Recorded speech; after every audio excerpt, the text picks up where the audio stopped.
Welcome to Anabatic Technologies. Over the past few years, information technology has marked its role in Indonesian banking. To give a comprehensive service, Anabatic Technologies and its subsidiaries create a competent division for each challenge. Anabatic provide mission-critical system integrator for banking industries. KPSG creates solutions from human resources, information technology, and business process services. CompuTrade Technology International, or CTI, is a value-added distribution subsidiary company which distributes world-leading brands of information technology and delivers to B2B and B2C customers. Our commitment is to provide end-to-end solution for customers, from pre-sales to post-sales. The commitment is to build upon strong sales and technical expertise, high level of professionalism, trusted and fast response, as well as flexibility of offering customized services that meets our clients' needs. Benchmarking to the best of standard is not a matter of ability or knowledge. We truly always think of better ways in our solutions, because we are Anabatic. Always think better ways.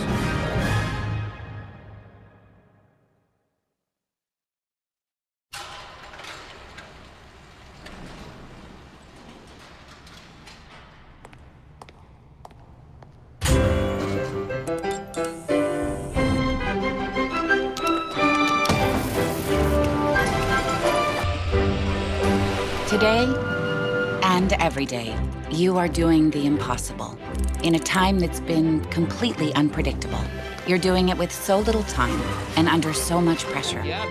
You are juggling and jabbing, mobilizing and modernizing, remote learning and emphasis on the learning. Sorry guys, I don't know how to turn this thing off.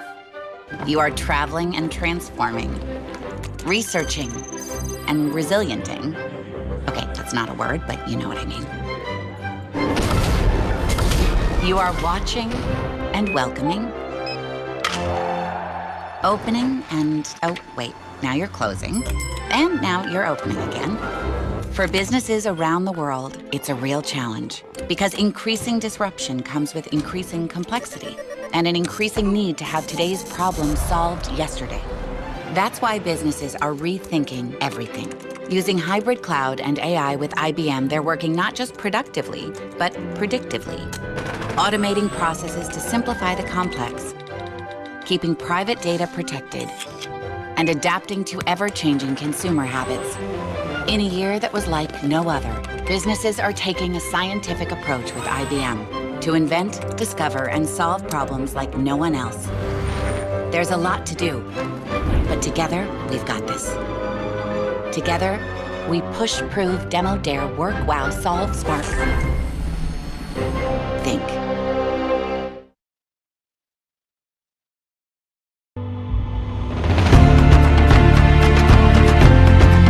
Memasuki masa kenormalan baru, Infobank Group kembali menghadirkan produk-produk jasa keuangan dan perbankan berbasis digital. Semua dipersembahkan untuk mendukung transformasi digital yang sedang dilakukan industri keuangan dan perbankan nasional. Infobank Institute menghadirkan produk-produk jasa konsultasi, in-house training, workshop, public discussion, dan produk-produk e-learning lainnya. Biro Riset Infobank menyajikan produk-produk riset, analisis, mapping industri, dan outlook report. Infobank Event mempersembahkan event-event webinar, e-awarding, dan public communication berbasis digital. Infobank Publishing melakukan berbagai kegiatan publishing untuk mendukung kebutuhan publikasi dan komunikasi perusahaan, serta kebutuhan publik secara luas melalui Infobank Magazine, infobanknews.com, The Finance, dan The Asian Post. Infobank TV menyajikan liputan dan konten analisis mendalam terkait update industri keuangan dan perbankan. Semua bisa Anda dapatkan melalui Infobank Store. We analyze, you decide. Assalamualaikum warahmatullahi wabarakatuh. Shalom, Om Swastiastu, Namo Buddhaya, Salam Kebajikan. Selamat pagi Bapak Ibu yang terhormat dan juga rekan-rekan media sekalian yang telah bergabung. Apa kabar? Senang sekali, semoga kita semua selalu dalam keadaan sehat walafiat di tengah pandemi COVID-19 yang belum juga berakhir saat ini. Tentunya senang sekali saya Rizka Filana selaku MC yang akan memandu jalannya acara pada hari ini. Selamat datang dalam acara Infobank Talk News bekerja sama dengan Anabatik dan IBM dengan tema Membangun Ekosistem Sistem Pembayaran Digital Menyongsong BI Fast. Boleh kita berikan tepuk tangan secara virtual?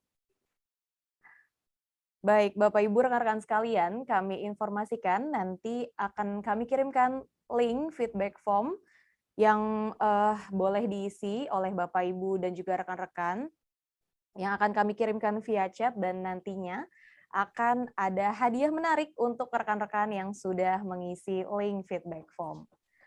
Dan juga nanti di akhir acara akan kami adakan pengundian door prize untuk 5 orang pemenang.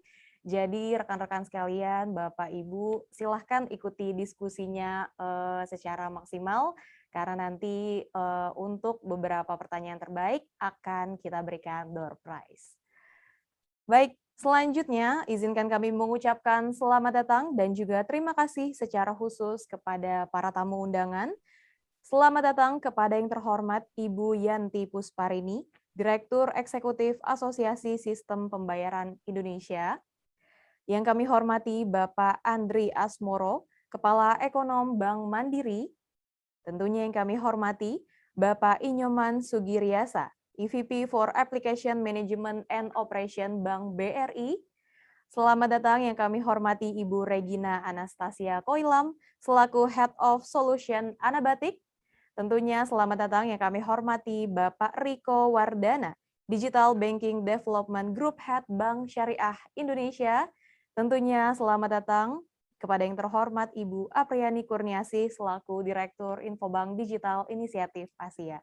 Selamat pagi Bapak Ibu, selamat bergabung. Terima kasih telah menyempatkan waktunya pada webinar kami pada hari ini. Tentunya selamat bergabung, selamat datang kepada seluruh peserta yang telah join melalui virtual hari ini. Baik, Bapak Ibu sekalian, layanan BI Fast Payment dari Bank Indonesia tentunya akan sangat membantu pelaku usaha dalam mewujudkan sistem pembayaran transfer online secara real-time dan juga lebih aman. Tak hanya pelaku usaha yang diuntungkan dengan layanan ini, namun masyarakat juga nantinya dapat menikmati layanan sistem pembayaran yang lebih mudah, cepat, dan juga aman. Bank Indonesia bahkan mencatat volume transaksi digital banking juga terus meningkat hingga tumbuh sebesar 36,41% year on year, mencapai 464,8 juta transaksi, dan juga nilai transaksi digital banking yang tumbuh sebesar 22,94% year on year mencapai 2.547,5 triliun rupiah pada Februari 2021. Nah, transaksi ekonomi dan juga keuangan digital terus tumbuh tinggi sejalan dengan meningkatnya akseptasi dan preferensi masyarakat untuk berbelanja daring, meluasnya pembayaran digital, dan juga akselerasi digital banking. Baik, Bapak Ibu sekalian, kami informasikan sekali lagi untuk diperkenankan waktunya untuk mengisi link feedback form yang telah kami kirimkan via chat. Baik, Bapak Ibu sekalian, sudah tidak sabar, langsung saja kita ikuti diskusi kita pada pagi hari ini. Kami mengundang Ibu Yanti Pusparini selaku Direktur Eksekutif Asosiasi Sistem Pembayaran Indonesia selaku moderator yang sudah siap memimpin jalannya webinar dengan tema Membangun Ekosistem Sistem Pembayaran Digital Menyongsong BI Fast. Kepada Ibu Yanti dengan hormat kami persilahkan. Terima kasih Mbak Rizka. Assalamualaikum warahmatullahi wabarakatuh. Selamat siang, salam sejahtera, dan salam sehat untuk kita semua. Bapak Ibu peserta webinar luar biasa. Siang hari ini senang sekali saya Yanti dari Asosiasi Sistem Pembayaran Indonesia dapat memandu jalannya diskusi dengan tema membangun ekosistem digital sistem pembayaran menuju BI Fast. Jadi temanya saja memang sangat relevan dengan perkembangan digital transformation, dan BI Fast itu sendiri merupakan salah satu inisiatif strategis dari Bank Indonesia yang menjadi bagian dari blueprint sistem pembayaran Indonesia yang diinisiasi oleh BI, dan tentu saja kita semua antusias ingin mendengarkan penjelasan dan juga insight dari beberapa narasumber yang sudah hadir bersama kita siang hari ini. Untuk itu, without further ado, let me introduce our speakers. Yang pertama, tentu saja saya akan undang pertama adalah Bapak Andri Asmoro. Beliau adalah Chief Economist dari Bank Mandiri. Beliau menempati posisi tersebut sejak tahun 2019. Selamat siang Pak Andri, apa kabar Pak? Siang Bu Yanti, kabar baik Bu. Iya, sebelumnya Pak Andri ini memang sudah malang melintang ya Pak di area makroekonomi dan finance sejak tahun 2000. Selain menjadi senior ekonomis di Bank Mandiri, sebelumnya beliau juga merupakan staf pengajar di Fakultas Ekonomi dan Bisnis Universitas Indonesia, dan juga menjadi research associate di Fakultas Ekonomi Bisnis UI. Selain itu, Pak, informasi lain tentang Pak Andri, beliau mendapatkan bachelor degree-nya dari Fakultas Ekonomi UI, jadi di alma maternya ya Pak. Kemudian master degree-nya dari Georgia State University. Terima kasih Pak Andri sudah hadir, dan kita mengharapkan dari Pak Andri nanti insight dikaitkan dengan perkembangan digitalisasi khususnya di sistem pembayaran di Indonesia, berikut tantangan dan juga peluangnya Pak Andri. Saya lanjutkan ke narasumber kita yang kedua. Selamat datang Pak Nyoman Sugiriasa. Selamat siang. Selamat siang Pak. Beliau adalah Executive Vice President for Application Management and Operation di Bank Rakyat Indonesia. Kemudian sebelumnya juga EVP di Technology Partnership BRI dan juga Vice President di Application Development BRI. Pak Nyoman mendapatkan degree di Bachelor of Science dari Departemen Matematik di Institut Pertanian Bogor ya Pak. Kemudian MBA-nya diselesaikan di Simon School of Business University of Rochester, USA.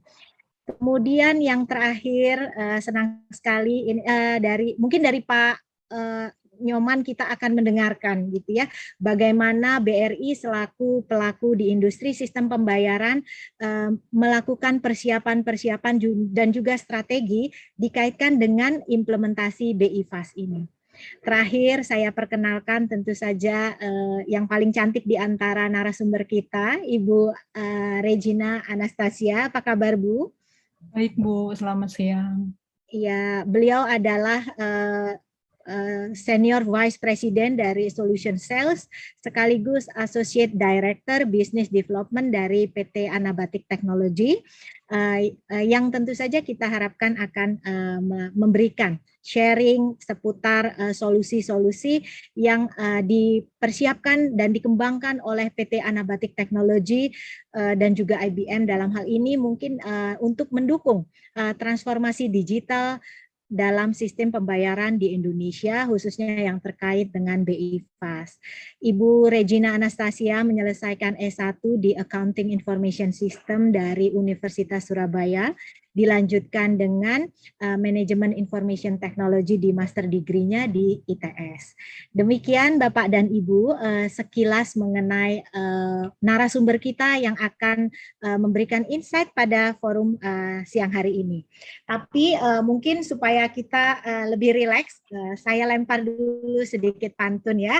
Jalan-jalan ke Kota Tegal, jangan lupa mampir ke pantai. Ayo kita diskusi tentang transformasi digital, walau temanya serius, tapi kita harus tetap santai. Kira-kira itu. Jadi sesi ini akan kita bagi menjadi dua. Yang pertama tentu saja pemaparan dari narasumber, masing-masing maksimum 15 menit. Kemudian akan disusul dengan Q&A nanti setelah pemaparan selesai dari para narasumber. Saya undang semua partisipan untuk jangan ragu-ragu menyampaikan pertanyaan dan juga feedback kepada kami melalui fitur chat. Nanti teman-teman panitia dan akan membantu untuk menyampaikan pertanyaan. Kami juga menyampaikan terima kasih kepada Infobank yang telah menyelenggarakan acara ini. Mudah-mudahan nanti bisa membawa manfaat untuk kita semua. Oke, saya langsung masuk ke sesi pertama. Untuk itu saya undang Pak Andri Asmoro untuk menyampaikan materinya. Silakan Pak Andri. Baik, terima kasih Bu Yanti, yang terhormat Pak Nyoman, yang terhormat Ibu Regina dan Bapak Ibu semua. Assalamualaikum warahmatullahi wabarakatuh. Selamat pagi, salam sejahtera bagi kita semua. Pertama-tama terima kasih atas undangannya bagi kami untuk menyampaikan update tentang perkembangan ekosistem, sistem pembayaran dan juga digitalisasi di dalam perbankan. Jadi kalau kita lihat sebenarnya sebagai bagian awal dari gambaran ini yang sudah sama-sama kita pahami bahwa perbankan ini sudah berevolusi ya. Kalau kita lihat dari gambarannya dari Bank 1.0 sampai dengan Bank 4.0 sekarang ya. Kalau kita sekarang levelnya ini ada di antara Bank 3.0 to Bank 4.0. Dengan new challenger kita lihat semakin berkembang, ada new challenger dan new technology. Ya, dia ada yang bank yang bersaing dengan bank bersaing atau berkompetisi, bukan bersaing juga ya, dengan payment challenger-nya ada Gojek, OVO ya, para pelaku payment ya, dan juga ada yang lending, kemudian ada new technology-nya juga, jadi dari yang blockchain, artificial intelligence ya, robotic process sampai dengan application programming interface. Nah, ini semuanya tentu saja semakin berkembang ke depannya. Jadi yang dari yang banking yang tradisional di branches, kemudian berkembang ke mobile banking sekarang yang sangat berdasarkan kepada AI misalnya.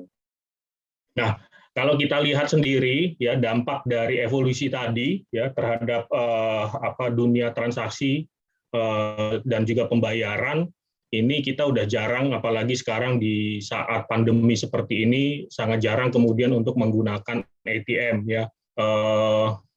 Terakhir kali misalnya saya menggunakan ATM mungkin beberapa bulan lalu, jadi pas begitu masukin harus reconfirm lagi PIN-nya misalnya. Jadi di dalam Bank Mandiri sendiri ini penggunaannya itu beberapa tahun lalu masih 57,4%, sekarang 46%, bahkan kemudian turun kembali ya di bawah 46%. Kalau kita lihat branches apalagi, saya yakin Bapak Ibu semua udah jarang datang ke branches ya, dari yang 42,4% di tahun 2024 misalnya, di 2004 misalnya, terus kemudian sampai dengan yang sekarang ya ini turun ke 4%. Kemudian penggunaan dan pemanfaatan digital technology dari yang hanya 0,2 kemudian meningkat pesat ke 50%-an. Nah, ini yang pertanyaannya ke depannya akan semakin dominan ya dalam sistem pembayaran kita. Dari yang mulai internet banking kita kenalkan di 2004, terus kemudian kita punya Mandiri Online kalau di dalam Bank Mandiri, ke depan next 5 years tentu saja akan berkembang karena permintaan dari nasabah ya adalah bahwa atau clients kita adalah semuanya seamless dan juga dalam satu genggaman. Nah, kalau kita bicara tentang perkembangan digital native di Indonesia ya, ini memang masyarakat Indonesia sudah berada di kita sebut dengan era digital native. Jadi perkembangan digital native ini di Indonesia itu kalau berdasarkan laporan ya tahun 2020 pengguna internet di Indonesia saja sudah 175,4 juta. Di 64% dari jumlah penduduk Indonesia itu sudah melek internet sebenarnya. Nah, hampir dari seluruh pengguna internet tersebut menggunakan perangkat mobile ya. Jadi kalau kita hitung itu sudah sekitar 195 juta penduduk atau sekitar 96% dari total pengguna internet. Nah, tentu saja dampaknya dari digital native ini adalah bahwa ini menggeser behavior masyarakat ya, dari yang berada pada segmen yang untapped segmen ya kemudian menjadi tap market. Ya, tentu saja buat perbankan ini adalah peluang baru bagi pelaku ekonomi digital. Nah, digital native ini juga didukung dengan kehadiran fintech ya di Indonesia. Jadi kalau kita lihat berdasarkan data terdapat kurang lebih 2.193 ya fintech. Jadi lebih dari 2.100 fintech dan startup di Indonesia. Nah, kehadiran fintech ini mendukung inklusi keuangan dan juga edukasi kepada masyarakat luas mengenai teknologi digital. Nah, digital habit ini ya kemudian akhirnya mendorong pertumbuhan ekonomi digital di Indonesia. Jadi kalau kita lihat ambil data misalnya dari ekonomi Southeast Asia di 2020, ya pertumbuhan ekonomi digital di Asia Tenggara itu mencapai kuenya itu mencapai 100 billion US dollar. Nah, Indonesia dan Vietnam sendiri kalau kita lihat dari ini pertumbuhannya Indonesia itu mencapai 124 bio diperkirakan pada 2025 untuk Indonesia sendiri. Nah, dengan dukungan itu ada 4 sektor, jadi ada e-commerce, transportation and food, online travel, dan online media. Jadi memang kalau di situasi pandemi seperti saat ini mungkin online travelnya belum begitu belum begitu tinggi ya.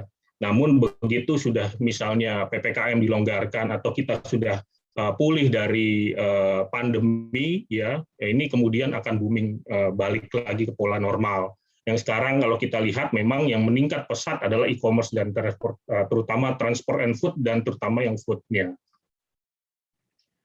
Nah, kalau kita lihat sendiri ekosistem ya tentu saja yang perlu dibangun adalah ekosistem. Jadi ekosistem ini merupakan faktor penting yang mendorong kompetisi antara industri players di ekonomi digital. Jadi kalau kita lihat ya para pelaku ekonomi digital, baik bank digital, incumbent bank ya ataupun fintech ini akan berlomba melakukan kolaborasi dengan ekosistem digital ya. Hal ini dilakukan sebagai tentu saja Bapak Ibu sebagai strategi untuk memberikan kemudahan ya dan memperluas akses nasabah untuk menikmati layanan perbankan. Nah, apalagi kalau kita lihat sekarang ya di tengah pandemi, nanti saya akan jelaskan juga bagaimana akselerasi dari transaksi memanfaatkan digital tadi itu semakin mendorong kenaikan dari transaksi. Jadi beberapa hal yang tidak dibayangkan dilakukan via digital sekarang kita udah merasakan ya dengan melakukan misalnya berobat online ya, olahraga online sampai dengan konser online. Nah, akibat tantangan tersebut, memang ya para pelaku usaha ya harus cepat menangkap peluang. Jadi kita lihat ada 3 poin di sini, ada bisnis model, ya scale up bank, ya sampai dengan customer experience. Jadi yang perlu dilihat di sini misalnya adalah dari sisi bisnis digital ya migrasinya menjadi topik pembahasan besar. Jadi kalau kita lihat di sini bank-bank besar juga mengantisipasi jauh-jauh hari memasuki era neobank. Ya. Jadi bank yang sepenuhnya tanpa cabang itu neobank tadi adalah bank yang sepenuhnya tanpa cabang atau benar-benar full digital. Jadi memang basisnya adalah digital as business usual plus ya. Terus kemudian ada digital as a new line of business dan digital native. Kemudian kita perlu untuk yang men-scale up bank ya dengan menggunakan data driven ya. Scalable and flexible tech dan juga agile organization dan governance. Tentu saja yang perlu diperhatikan adalah keamanan dari data tadi ya dari sisi yang ini. Dan kemudian ujungnya adalah kepada customer experience. Pasti sekarang customer meminta standar yang semakin tinggi ya untuk kualitas pelayanan dari sistem di sektor keuangan ya terutama di bank misalnya. Jadi melalui seamless onboarding, super easy and everything mobile, jadi bisa dilakukan di mana saja, dan dengan digital ecosystem tadi, jadi bisa melakukan cross product misalnya untuk yang di sektor perbankan tadi. Nah, kalau kita lihat dari data layanan keuangan ini pun juga terlihat jelas ya. Jadi sekalipun pandemik berakhir ya perilaku adopsi keuangan digital akan tumbuh. Jadi akselerasi itu bukan hanya blessing in disguise karena adanya pandemi ya, tapi setelah pandemi pun juga kalau menurut hitungan dari sekali lagi data di SEA 2020 ini untuk kita lihat untuk yang digital payment ya remittance flows, lending loan book ya, insurance investment itu juga terjadi kenaikan ekspektasi yang sangat pesat. Kita contoh saja untuk yang misalnya aset management itu meningkat ya dengan CAGR sekitar 32%.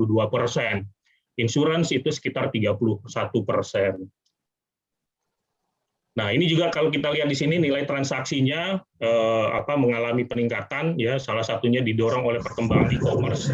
Jadi kalau kita menggunakan data Bank Indonesia ya, jadi volume e-money terhadap kartu ATM dan debit ya itu meningkat ya untuk yang persentase nominalnya ya terhadap totalnya.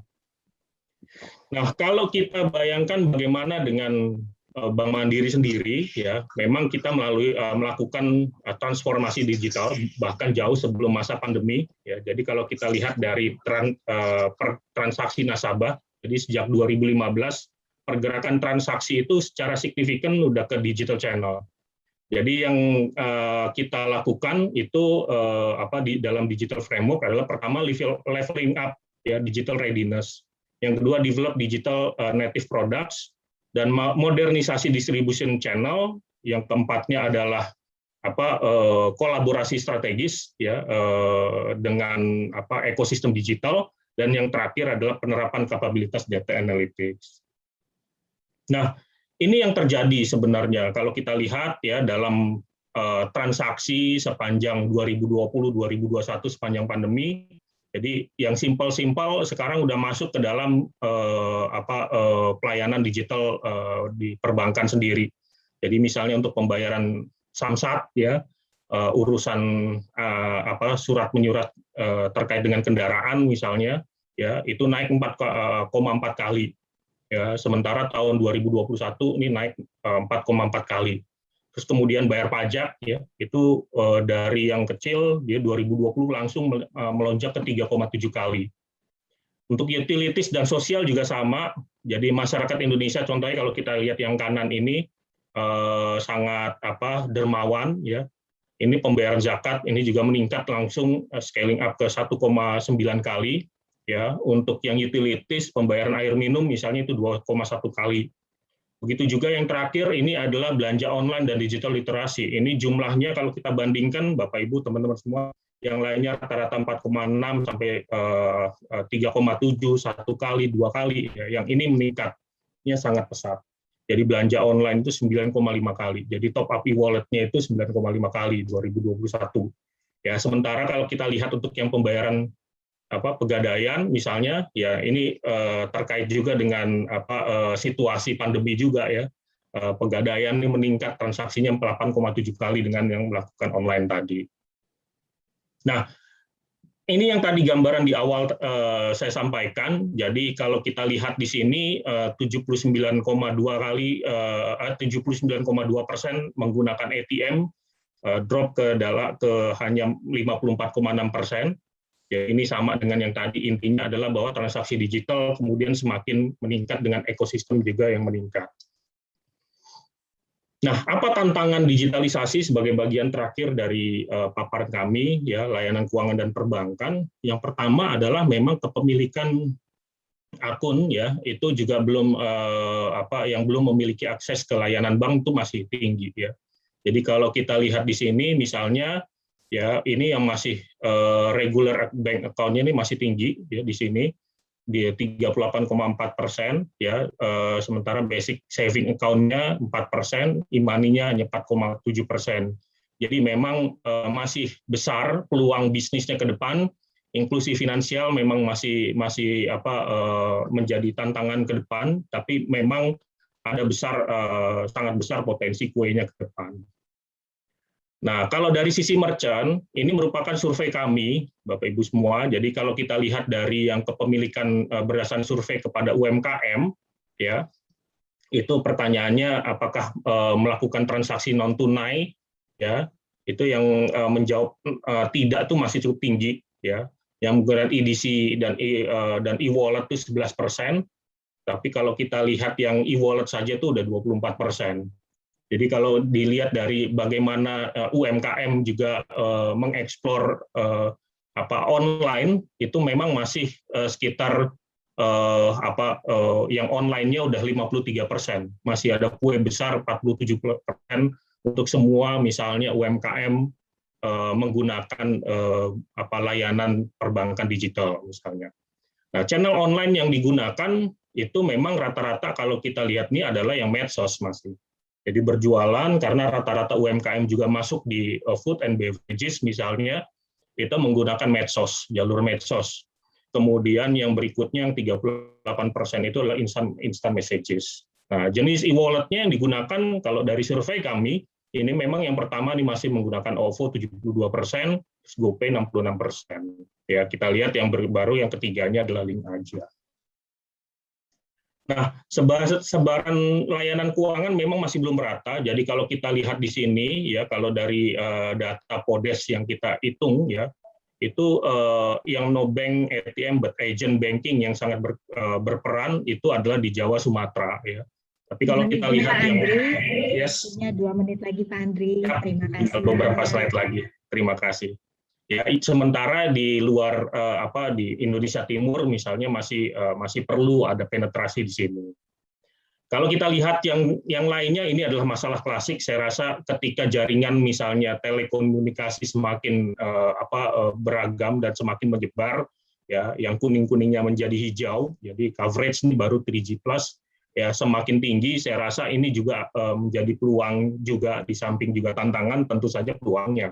Ketika penetrasi semakin aktif, ya tentu saja ya sistem pembayarannya ke depan akan makin cepat dan juga makin meluas ke Indonesia. Nah, yang terakhir kalau kita lihat adalah persepsi, ya. Jadi kalau kita lihat alasan tidak memiliki akun bank, kalau di sisi perbankan juga, ya yang orange ini yang paling besar, ya kita lihat di sini adalah prefer cash masih. Nah, ini juga yang memang yang small transaction itu masih belum bisa digeser masuk kepada digital payment. Saya rasa itu Bu, bagian yang terakhir saya rasa nanti bisa kita dalam diskusi. Terima kasih. Assalamualaikum warahmatullahi wabarakatuh. Waalaikumsalam warahmatullahi wabarakatuh. Terima kasih banyak Pak Andri. Menarik sekali apa yang disampaikan Pak Andri tadi. Saya catat ada beberapa ya dari data-data yang disajikan itu memvalidasi ya bahwa tren transaksi digital baik melalui channel maupun instrumen-instrumen digital itu terus meningkat baik di segmen consumer, retail maupun wholesale. Kemudian kita juga melihat bahwa bank bertransformasi ya Pak Andri ya. Bagaimana bank melakukan perubahan penyesuaian bisnis modelnya, scale up the bank, juga bagaimana mengubah customer experience-nya.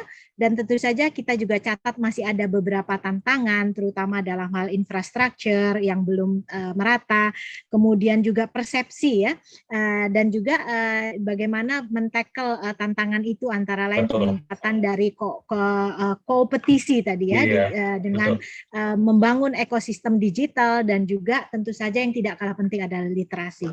Makasih Pak Andri. Buat para peserta kami harap untuk menyimpan pertanyaan atau menyampaikan melalui forum chat. Kita akan lanjut ke sesi kedua. Sudah hadir ini perwakilan pelaku juga dari industri. Kita hadirkan Pak Nyoman Sugriasa dari BRI untuk menyampaikan insight terkait dengan implementasi BI-FAST dan transformasi digital. Silakan Pak Nyoman, kami persilakan Pak. Dengan memberikan pengalaman ya mahasiswa untuk memperluas pool talent peneliti secara digital, kemudian juga meningkatkan ekosistem. Baik, terima kasih Bu Yanti atas waktunya. Ya terima kasih Pak Andri tadi udah lengkap memaparkan ya. Berarti saya tinggal nambahin dikit aja Pak Andri. Baik, saya dari BRI, mungkin bisa tolong di slide share.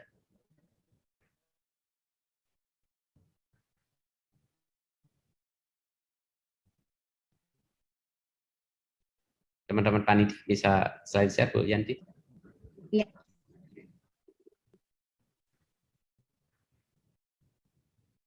Panitia mohon bantuan untuk slide share Pak Nyoman dari Infobank Team.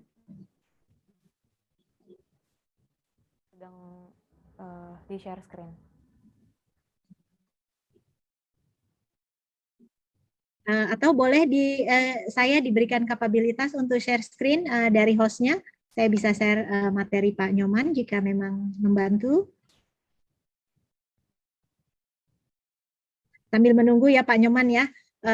sebagai pelaku di industri tentu saja seperti yang dipaparkan Pak Andri Asmoro ya, perkembangannya sangat cepat. Jadi kita ingin dengar nih bagaimana industri di sistem mengantisipasinya gitu, karena perubahannya cepat, konsumennya juga punya tuntutan yang berubah ya, sehingga industri bisa mengantisipasi. Silakan Pak Andri.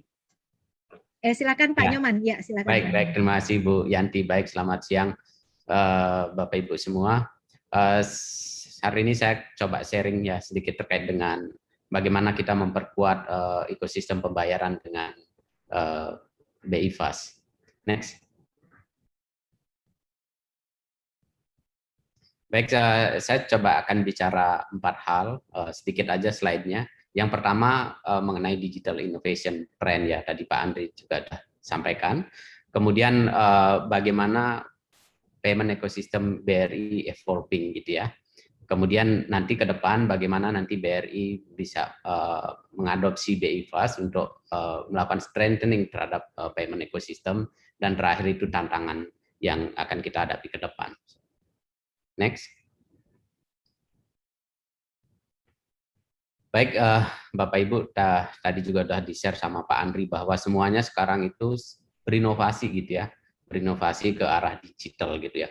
Mungkin beberapa tahun yang lalu sejak meledaknya penggunaan internet dan juga smartphone ya, banyak platform-platform digital yang bermunculan ya. Ya pertama of course e-commerce ya, online retail, kemudian ada food delivery ya, ada GoFood ya, GrabFood dan lain-lain. Kemudian sekarang juga sudah mulai ada health tech ya, ada Halodoc dan lain-lain. Ada education technology ya, ada ruang guru dan lain-lain gitu ya. Nah, apalagi di masa pandemi saat ini gitu, bahwa digital platform ini utilisasinya semakin tumbuh, dan karena itu semakin dirasakan manfaatnya ya pada saat orang beraktivitas secara fisik berkurang, maka andalan kita itu adalah digital platform ini gitu ya. Kita mau order makan itu sekarang sudah nggak ke warung lagi atau ke restoran lagi, tapi order secara online. Nah, kemudian bagaimana dengan financial services? Financial services juga berubah dengan sangat cepat, dan ini perubahannya juga dibandingkan dengan industri lain, transformasinya juga sangat cepat karena memang kebutuhannya sekarang di sana. Apalagi sekarang gerakan cashless juga itu mendorong gitu, jadi masyarakat itu sudah mulai berkurang menggunakan uang tunai gitu ya, mulai dari digital insurance gitu ya, jadi asuransi daripada prosesnya berkepanjangan saat ini sudah mulai ke arah digital. Kemudian digital lending gitu ya, ini juga sudah banyak startup di Indonesia yang masuk ke sini. Kemudian ada termasuk juga online investment ya, orang invest punya uang lebih langsung dari rumah bisa manage portofolionya ke arah investment. Kemudian tentunya yang tidak kalah tertinggal itu adalah digital payment gitu.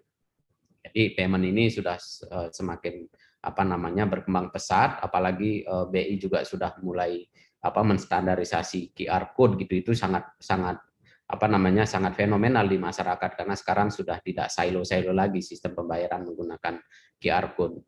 Nah, mungkin hal yang menarik ya dari para startup yang start digital platform dari beberapa tahun yang lalu, semakin memperbanyak servisnya. Jadi arahnya itu yang dia start dari monoline service gitu ya, katakanlah mulai dari ride sharing seperti itu, kemudian lama-kelamaan sudah menambah fitur-fitur lain ya, yang fokusnya itu adalah providing customer experience terbaik untuk bisa memenuhi daily need-nya gitu ya. Jadi secara digital kita seluruh kebutuhan kehidupan itu di-provide dari satu platform, dan itulah yang menjadi berevolusi menjadi yang disebut dengan super apps. Saya rasa perkembangan di Asia khususnya di Indonesia ini sangat fenomenal ya, karena demografi kita banyak masyarakat yang muda dan juga pertumbuhan digitalnya juga sangat berkembang pesat. Nah, bagaimana dengan business operation ya, saat ini remote working sudah mulai ini, kemudian banyak sekali sekarang melakukan partnership, memperluas layanan digital dan juga merger dan acquisition ya, yang saat ini tahun ini mungkin sudah banyak sekali big news gitu ya, mungkin Bapak Ibu sudah dengar sendiri. Next. Baik, ini adalah era banking ya, yang tadi cabang itu, branch itu menjadi center of banking, sekarang itu berubah menjadi Gemorah Mobile.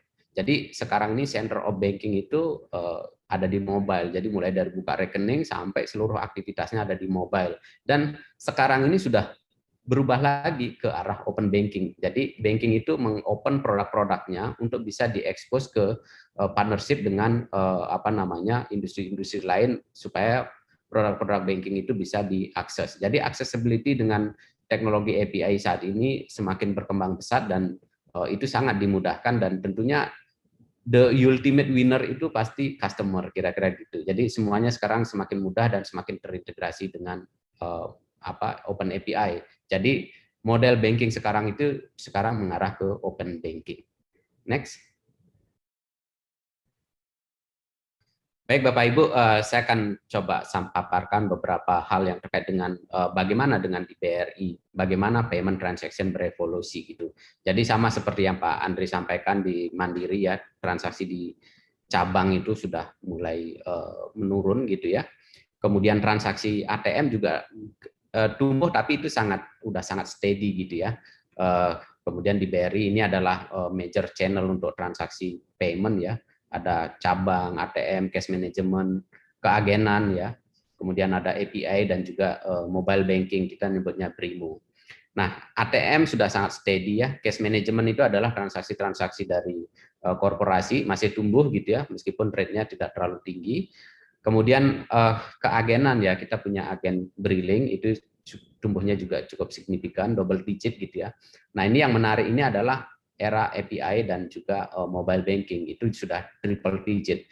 Jadi kalau kita lihat growth-nya itu sudah sangat jauh perbedaan akselerasi antara yang benar-benar digital dari mobile platform dan juga dari API dibandingkan dengan transaksi yang tradisional, khususnya itu kalau dibandingkan dengan ATM dan juga transaksi di cabang. Next. Baik, ini coba saya share terkait dengan mobile banking ya, Brimo ya, mungkin sama fenomenanya dengan bank-bank lain ya. Di kita juga pertumbuhan transaksi Brimo juga sangat cepat ya. Jadi kita tumbuhnya itu selalu triple digit ya. Kalau kita bandingkan Q1 2020 dengan Q1 2021 juga tumbuhnya 400 sampai 500% ya, 400% dari sisi transaction number. Dan dari sisi nominal itu tumbuhnya bisa sampai dari sisi volume sampai 500%. Itu kita bandingkan Q1 2020 dengan Q1 2021. Nah, fenomena yang sama juga terjadi di tahun sebelumnya, dan saya rasa ini untuk beberapa tahun ke depan akselerasinya akan sama gitu. Jadi bahkan di bulan Juli kemarin transaksi dari Brimo kita secara volume itu udah di atas 100 triliun per bulan gitu. Itu angka yang sangat tumbuh sangat cepat gitu. Jadi setiap bulan itu tumbuh.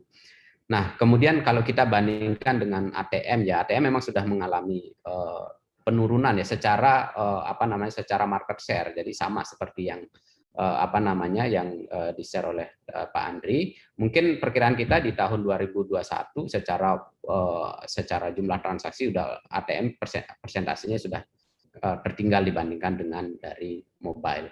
Next.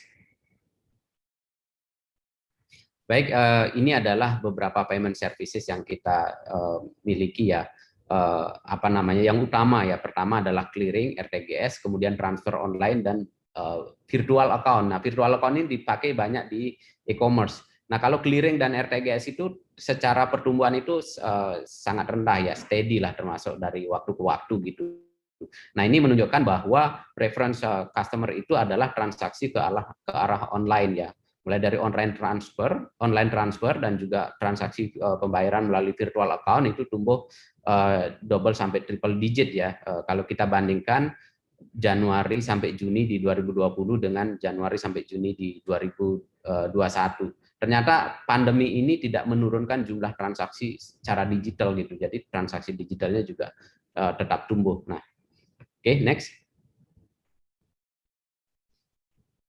Baik, bagaimana dengan BI Fast ya? Memang kalau kami di BRI tentunya program BI Fast ini ya sangat kami tunggu-tunggu gitu ya. Karena kalau kita lihat tadi Bu Yanti sampaikan bahwa tuntutan customer itu sudah semakin tinggi. Mereka butuhnya cepat, online ya, real time dan juga murah gitu.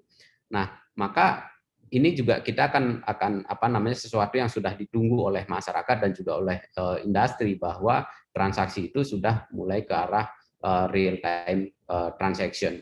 Nah, tentunya disinilah ekosistem payment ini akan terpengaruh ya, nanti akan semuanya akan berubah. Jadi BI Fast ini akan mempengaruhi apa namanya tren transaksi ke depan ya, tentunya tetap ke arah digital, mobile, tapi mungkin dari sisi fitur-fitur dan juga fitur-fitur baru yang akan muncul, kemudian dari sisi pricing juga akan berubah ya gitu. Nah, dari sisi BI Fast capabilities ya, tentunya kalau kita bandingkan dengan clearing dan RTGS yang sudah jalan sekarang ya, tentunya BI Fast ini bisa 24/7 ya, secara jalan selama 24 jam, kemudian real time transaction, baik transaksi maupun settlement-nya. Kemudian ada fitur proxy address enable ya, itu artinya kita bisa membentuk nama alias gitu instead of nomor rekening ya. Kemudian tentunya integrasi dengan fraud detection system dan anti money laundering. Nah, ini kira-kira capability baru dan benefit baru yang akan kita bisa dapatkan di program BI Fast baik bagi customer dan juga bagi bank. Ya tentunya seperti yang saya sampaikan, the ultimate winner itu nanti pasti customer. Oke, next. Baik, bagaimana strategi BRI dalam meleverage apa namanya BI Fast capabilities untuk kita nyebutnya better payments experience gitu. Jadi kita akan mengintegrasikan ya BI Fast dengan omni-channel transaksi kita dan juga partnership ya melalui API yang kita sebut dengan BRI API. Ya tentunya fitur-fitur BI Fast ya akan kita apa namanya kita munculkan di aplikasi Brimo kita, kemudian cash management, transaksi-transaksi di cabang ya, karena juga masih kita melayani transaksi di cabang, yaitu juga kita munculkan di sana. Dan tentunya dengan konsep omni channel, artinya sekali kita bikin maka kita bisa apply di semua channel kita.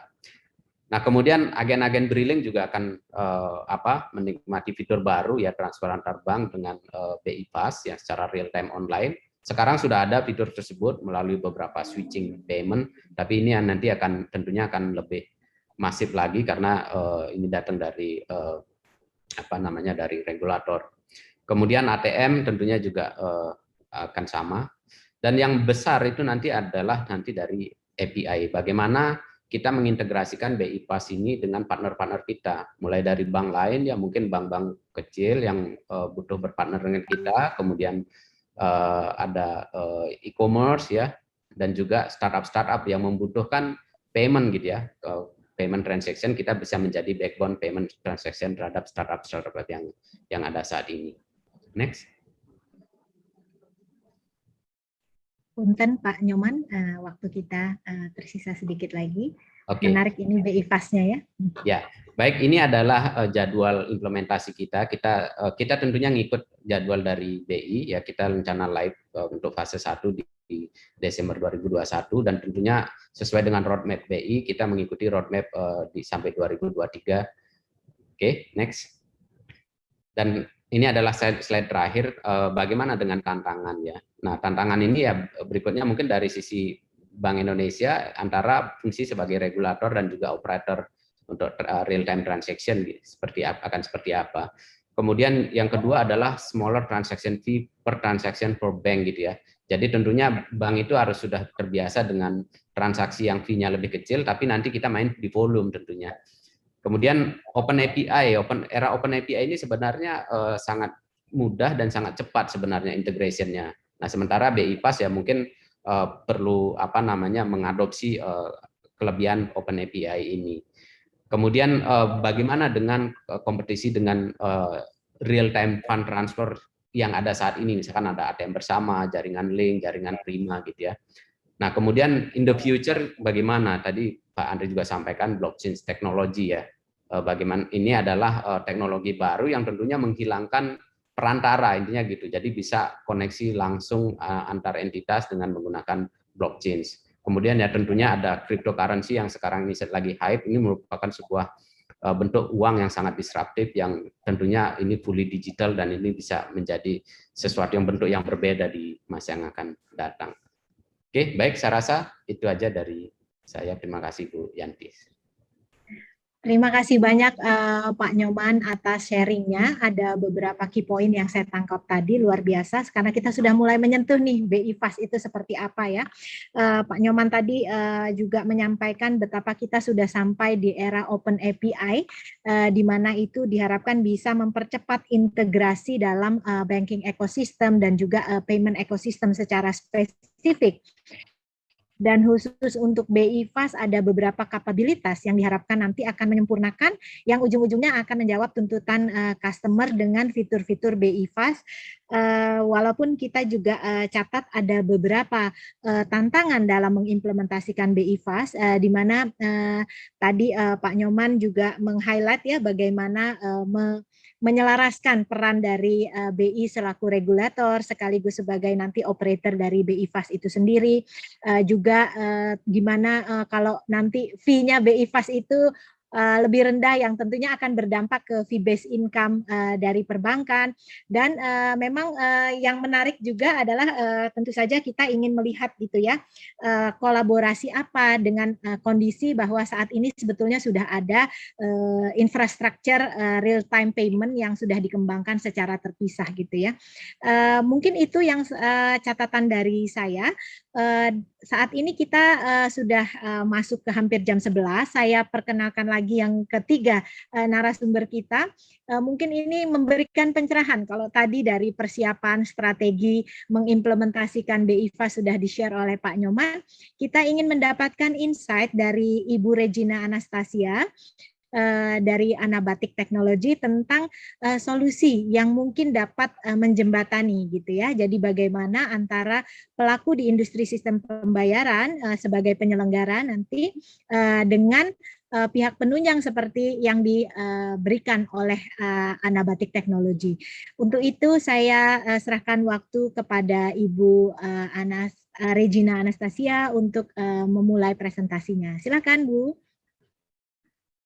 Ya, selamat siang, salam sejahtera buat kita semua, terutama untuk insight dari Pak Andri, Pak Nyoman yang memang sebagai pelaku bisnis transaksi perbankannya seperti apa. Mungkin saya akan lebih banyak ngomong terkait teknologi apa yang bisa bantu pelaku bisnis saat ini terhadap BI Fast dengan adanya digital ecosystem yang kita sudah miliki saat ini.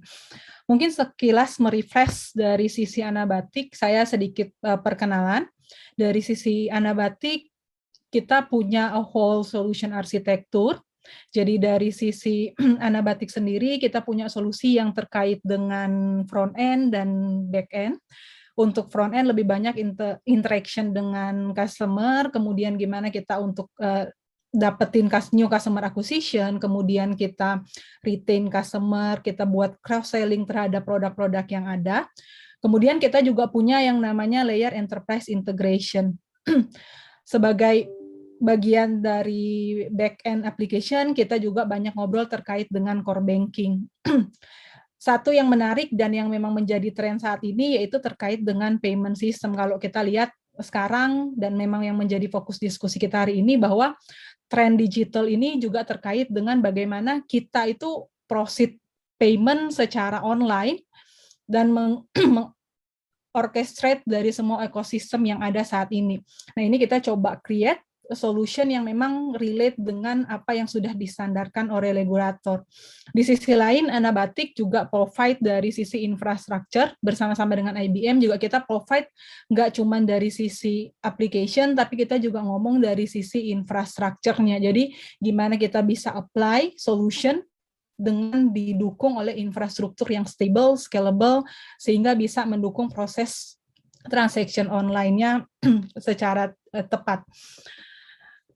Saya coba refresh apa yang kita dapat dari Blueprint Sistem Pembayaran Indonesia 2025, di mana salah satu inisiatif dari Bank Indonesia yaitu terkait dengan BI Fast yang memang sekarang banyak yang discuss, banyak yang ngobrol bagaimana sih penerapan BI Fast dengan timeline yang cukup singkat dari Bank Indonesia untuk kita tetap bisa provide operational yang memang bisa di-manage oleh sisi bank sendiri tanpa harus mengurangi existing risk atau existing operational yang ada.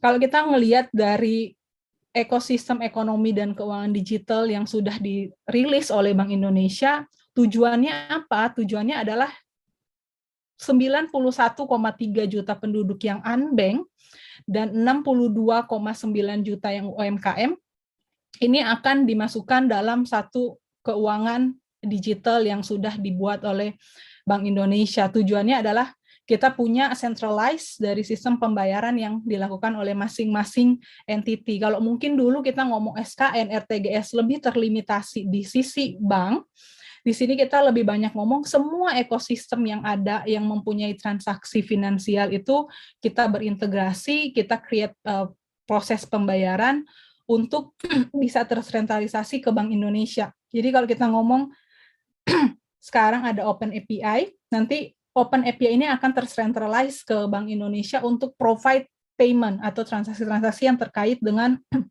finansial. BI Fast yang mungkin membuat banyak perubahan dari sisi transaksi pembayaran seperti yang sudah disampaikan Pak Nyoman juga bahwa tren itu sudah mulai berubah, di mana semua customer banyak ngobrol terkait dengan online payment. Banyak dari Pak Andri sendiri juga menyampaikan bahwa adanya tren di sisi Bank Mandiri yang sudah meninggalkan cabang, meninggalkan ATM karena semua transaksi dilakukan secara online. Nah, ini yang memang figur yang memang kita hadapin saat ini, sehingga online payment itu dibutuhkan untuk mempercepat pemrosesan terhadap pembayaran itu sendiri. QRIS mungkin kita sudah sangat familiar, jadi sekarang pembayaran digital sudah dilakukan menggunakan QR, semua tercentralize. Kalau mungkin dulu masih ada static QR code dari masing-masing stand, sekarang sudah punya QRIS sendiri yang sudah tercentralize ke BI.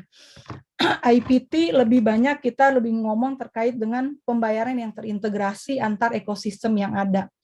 BI RTGS akan ditransform menggunakan format ISO yang baru, kemudian ada data hub, payment ID, sampai ke sandboxing terkait dengan transaksi atau ekosistem digital yang ada.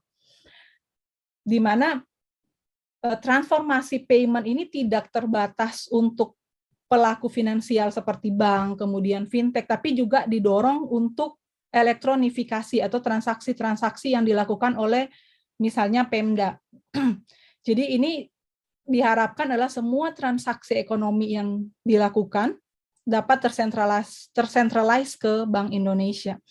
Jadi ini adalah roadmap atau gambaran besar yang akan di-achieve oleh Bank Indonesia sampai 2025.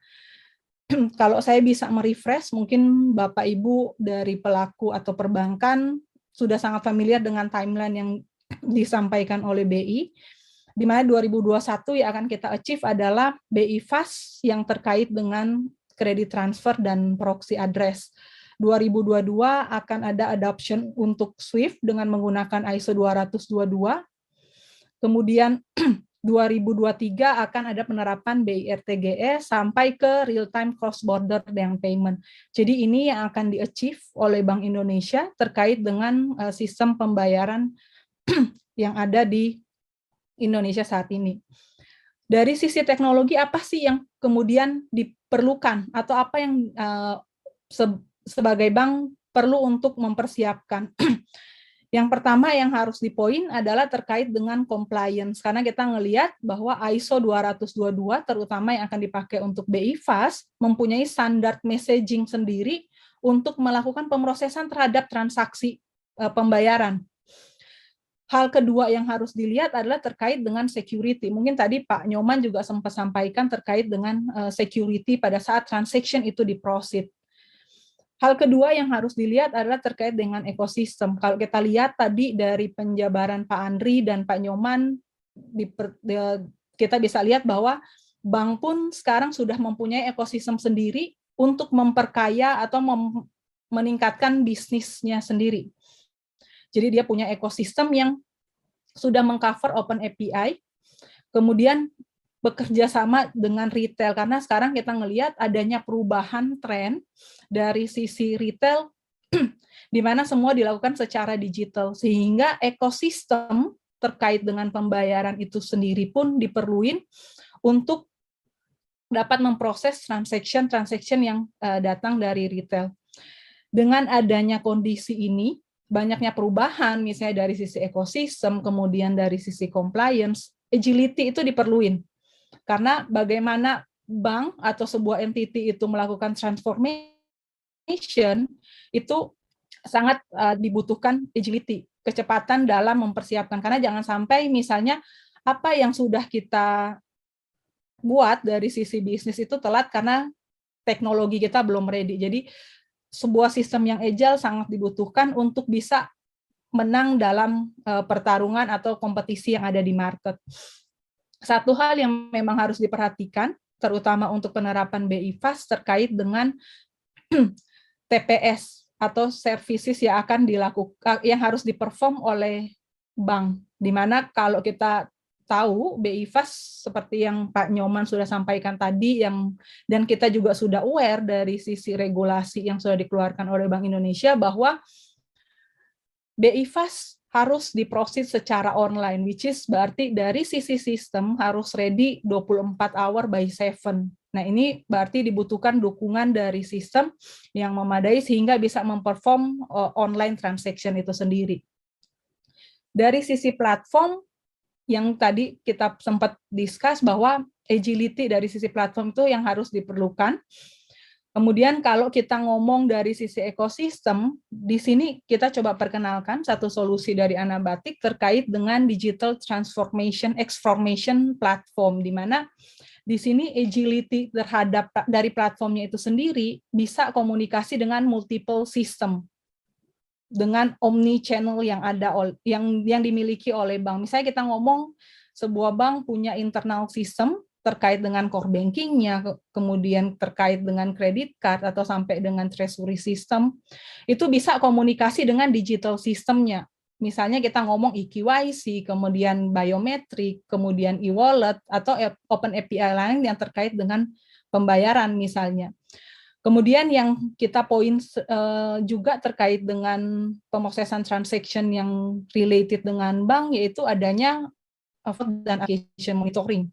Sehingga security terhadap pemrosesan transaction itu kita bisa firm bahwa dilakukan di sisi application-nya, sampai ke pemrosesan di sisi instant payment dan SWIFT-nya. Nah, ini yang memang di-perform oleh platformnya kita, yang memang kita coba bantu bank selaku pelaku industri yang ada saat ini untuk coba memberikan satu layer tambahan untuk bisa komunikasi dengan omnichannel yang dimiliki saat ini. Jadi kita ngomong secara platform adalah digital transformation platform, di mana dari sisi platform ini sendiri bisa komunikasi dengan any other channels yang dideploy dalam sebuah server dari IBM, karena kita melihat dari scalability dan stability dari sisi infrastrukturnya. Jadi platform ini merupakan layer tambahan yang bisa membantu bank untuk berkomunikasi melalui API, melalui ISO 8583 sampai ke ISO 222 yang memang dibutuhkan untuk proses transformation, terutama untuk mendukung penerapan BI Fast dan new SWIFT regulation. Jadi ini yang memang kita coba provide dari sisi teknologi. Kalau tadi Pak Nyoman dan Pak Andri lebih banyak ngobrol bagaimana penerapan terkait dengan digital transformation, kemudian digital BI Fast, digital payment.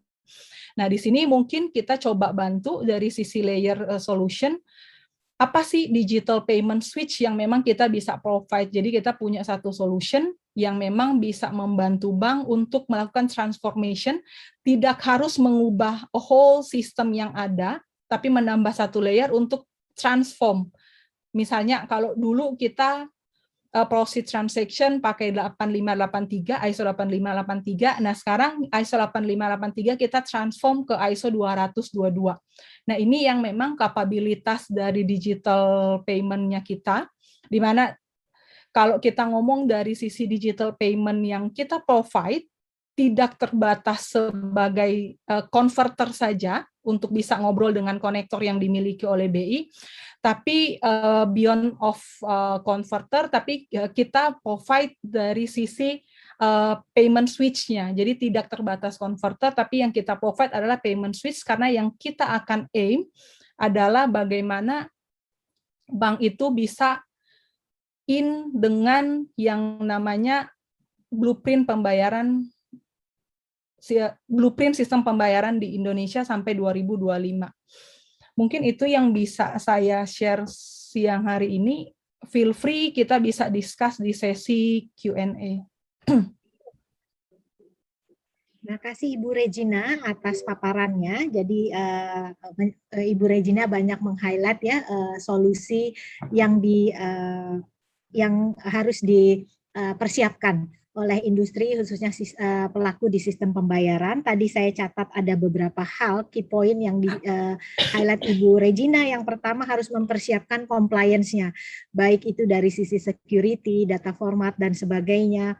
Kemudian juga harus membangun ekosistem, mempersiapkan services, dan tentu saja mempunyai platform yang bisa mendukung flexibility dan agility. Kira-kira itu ya Bu Regina ya, dan ada solusi yang ditawarkan oleh Anabatic Technology. Di dalamnya antara lain adalah digital transformation platform ya, yang menyediakan beyond converter, di mana itu disebut digital payment switch, yang bisa menjembatani tentu saja antara multiple system dengan sesuai dengan kebutuhan pengembangan dalam transformasi digital. Makasih banyak Ibu Regina atas paparannya.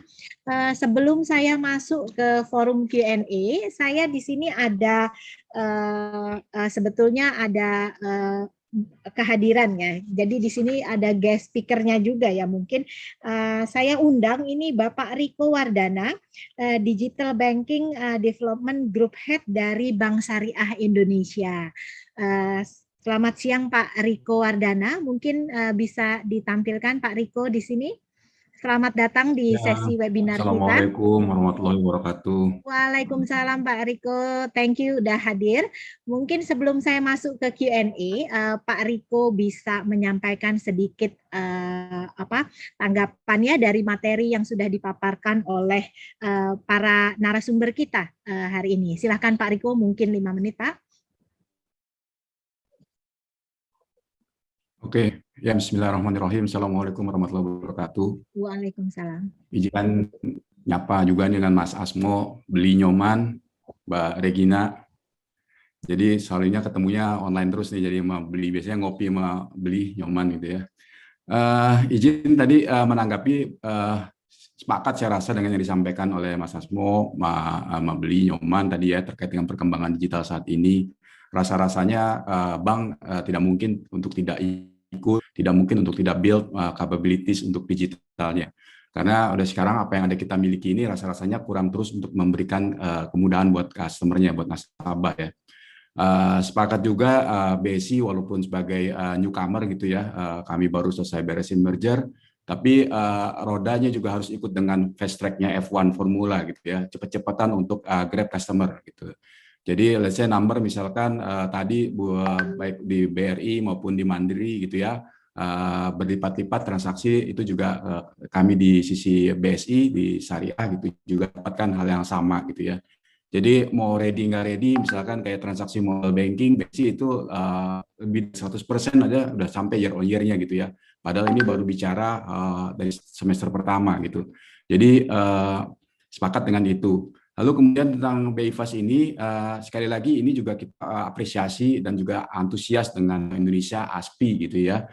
Selain kemarin kita terlibat juga di KRIS ya, yang udah begitu masif, sampai saat ini kita juga mendapatkan banyak sekali manfaat customer juga dapat banyak manfaat gitu ya, terutama di UMKM, lalu kemudian juga di sentra-sentra syariah ekosistem seperti masjid, lembaga-lembaga zakat itu sangat-sangat tertolong dengan adanya kris gitu ya.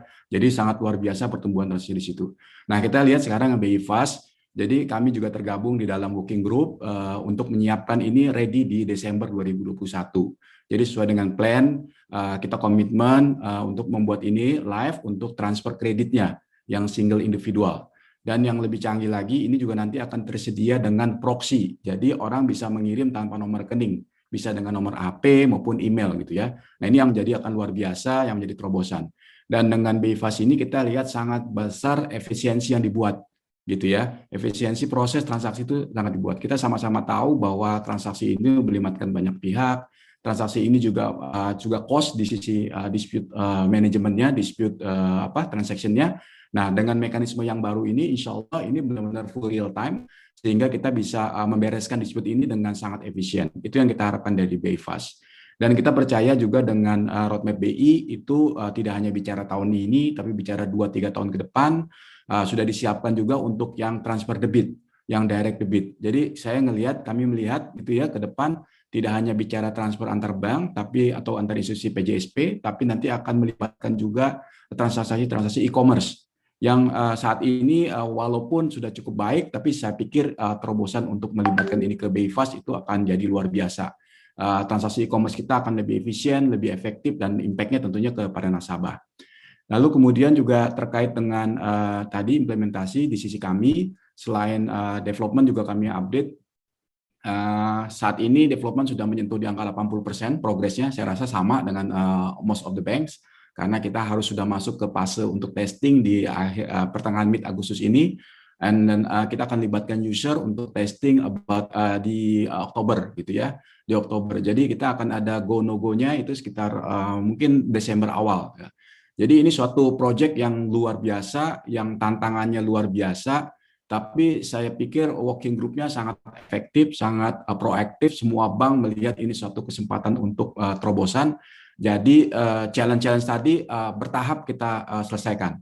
Jadi dari awal yang misalkan masalah spek, saya rasa Bu Yanti juga paham, spek juga kita diskusi panjang beberapa kali gitu ya. Tapi alhamdulillah itu berprogres. Semua pihak dilibatkan, semua pihak diberi kesempatan untuk memberi masukan, karena semuanya adalah pemain-pemain juga. Jadi semuanya cukup paham, dan ini saya rasa jadi momentum yang baik juga buat kita payment nasional ya, bahwa punya solusi yang terbaik ke depannya buat nasabah.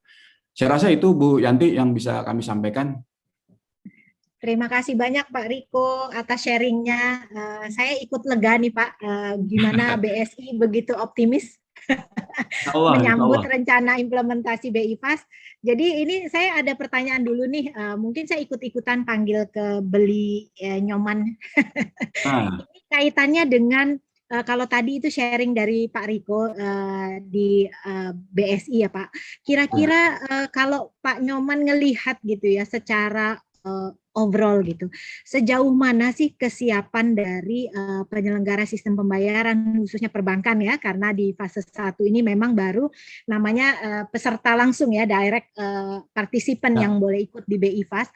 Mungkin Beli Nyoman nih bisa kasih sedikit penerawangan gitu ya, tapi kira-kira bagaimana sih kesiapan industri khususnya perbankan untuk mengimplementasikan BI Fast khususnya di target kita Desember 2021 ini. Silakan Beli Nyoman. Baik ya, kalau menurut saya ya dengan experience kita transaksi antar bank secara real time online dengan ATM bersama, jaringan Prima, jaringan Link seperti itu, saya rasa itu mungkin buat bank itu sudah sesuatu yang biasa gitu ya. Tinggal sekarang kita bicara masalah bisnis format baru, which is itu juga sesuatu yang common gitu. Nah, kalau dari sisi kesiapan industri sih saya yakin industri sangat siap untuk hal-hal seperti ini. Nah, model BI Fast secara arsitektur itu mirip seperti RTGS sekarang yang naruh sistem converter ya di bank atau sistem konektor kayak gitu. Swift juga seperti itu. Itu adalah hal yang menurut saya lumrah gitu. Bahkan kalau kita bicara open API ya sebenarnya bank bisa langsung connect ke BI gitu ya tanpa adanya BI Connector di bank. Sebenarnya itu juga memungkinkan gitu dengan era Open API sekarang. Kan utamanya itu adalah di spek gitu, di di technical specification gitu. Itu yang teman-teman bank di industri bisa follow, termasuk juga operational modelnya seperti apa.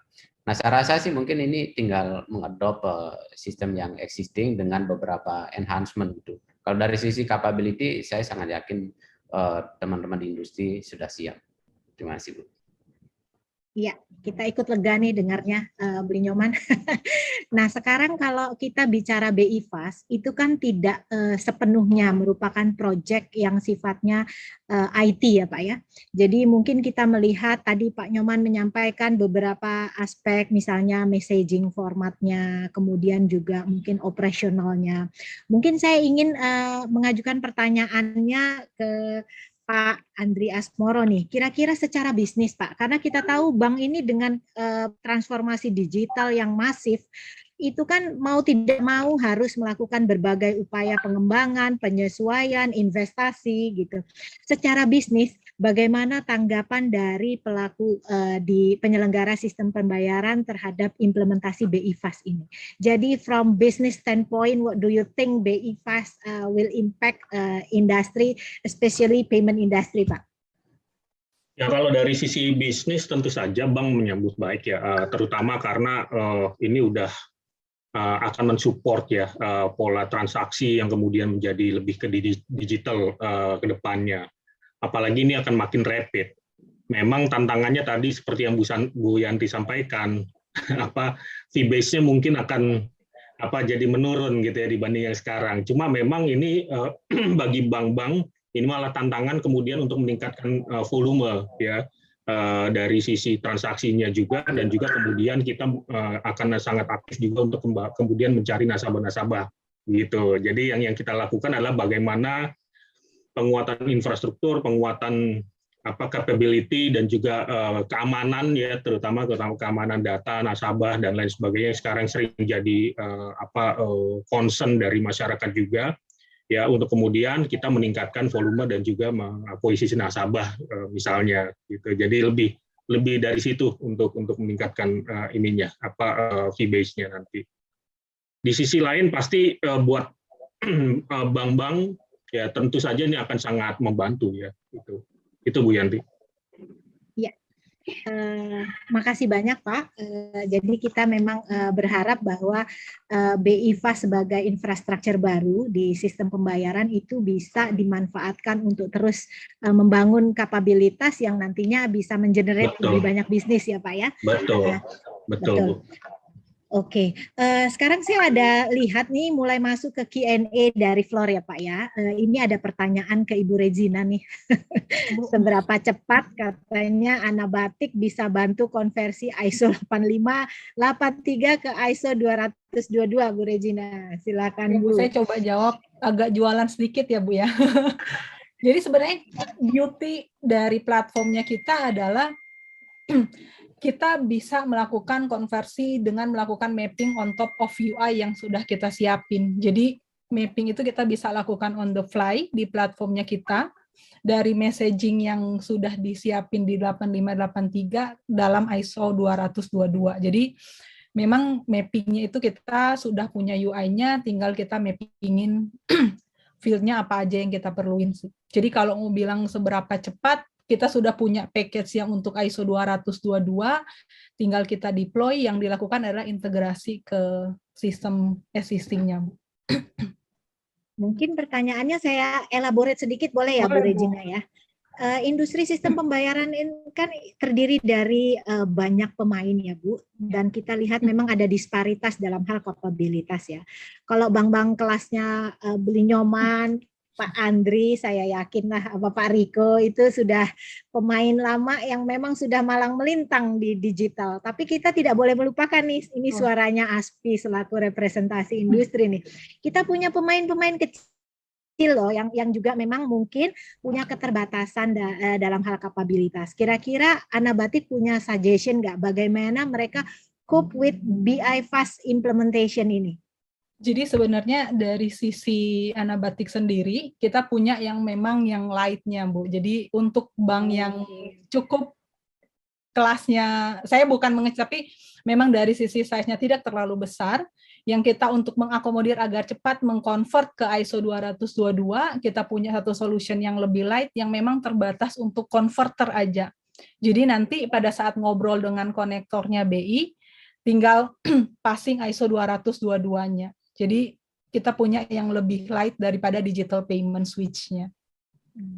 Jadi ini termasuk mengakomodasi dari sisi investment cost-nya ya, Bu? Betul, karena kita melihat juga ini kan sesuatu yang harus dikonsider dari sisi pengembalian bisnisnya juga. Untuk bank-bank yang jumlah transaksinya tidak terlalu besar, kalau di-compare dengan investment terhadap aplikasinya kan itu jadinya lebih besar investment daripada pengembalian bisnisnya. Ya, itu memang menjadi salah satu concern yang tentu saja ASPI memang meng-highlight kondisi seperti itu. Dan tadi seperti Pak Riko sampaikan, kami dari sebagai SRO di industri pembayaran tentu saja mencoba terus mendorong ya Pak ya pengembangan instrumen maupun channel-channel digital sesuai dengan visi dari Bank Indonesia tadi disebutkan KRIS, dan next kita akan segera mengimplementasikan Open API juga BI Fast. Tentunya ini journey yang perlu kita nikmati bersama. Kita usahakan supaya bisa membantu semua pelaku di industri sistem pembayaran untuk terus berkontribusi membangun ekosistem yang bisa saling menguntungkan, kira-kira itu. Nah, kalau ini ada izin bertanya ya, mungkin saya lempar ada pertanyaan dari Bapak Rahmat ini kayaknya ya. Mungkin saya coba ke Pak Nyoman nih. Dengan era teknologi base ini, apakah bank besar dengan kapital besar dan high-tech akan mendisrupsi bank kecil? Apa dan bagaimana solusinya? Kemudian yang kedua, ini ke Pak Andri ya. Bagaimana cara menjaga keseimbangan inovasi digital dengan antara fleksibilitas dengan security, dan berapa jaminannya? Wah, ini nanyanya berapa jaminannya? Dan yang ketiga, bagaimana pengawasan terintegrasi untuk open banking dan BI Fast ini? Mungkin balik lagi ke Beli Nyoman atau dengan Pak Riko, boleh deh kasih insight-nya nih. Kira-kira itu Pak, silakan ke Pak Nyoman dulu. Oke, tadi pertanyaan pertama itu apakah bank besar dengan kapitalisasi besar mendisrupsi bank kecil gitu ya? Iya Pak. Ya, saya rasa mungkin seharusnya bank kecil lah berusaha mendisrupsi bank besar gitu ya. Karena kan bank besar itu bisa dibilang sebagai incumbent. Ya, saya rasa di sini ini adalah inovasi ya. Inovasi itu tidak selalu melulu masalah investment kayak seperti itu. Tapi inovasi itu adalah bagaimana kita finding the right solution for customer, intinya gitu. Saya rasa creating